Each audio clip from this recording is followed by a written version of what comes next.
Welcome back to the Apparition Files Paranormal Minute. Today, 4 quick facts about graves. Let's begin with gravestones. Now, you can argue that burial mounds, which date back around 10,000 BC to the Neolithic New Stone Age, can be considered gravestones.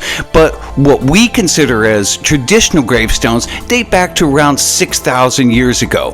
And there is a distinction between gravestones and headstones. Gravestones mark the exact location of someone's burial. Headstones honor the person buried there. Now, some of you may be wondering, why are people buried 6 feet under? There's a couple of reasons for that. Number one, it's to prevent animals from smelling a fresh corpse and digging up the grave.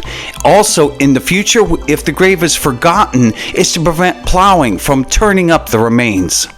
Why are people buried without shoes on? There's a very simple reason for that.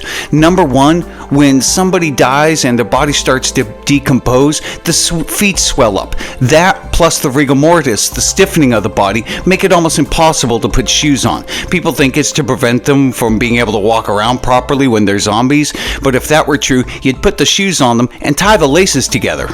And lastly, why are people usually buried with their arms crossed? While it's common for people to be buried in many different positions, the most common is with their arms crossed. That dates back a very long time, about 10,000 years ago, the Chaldean culture.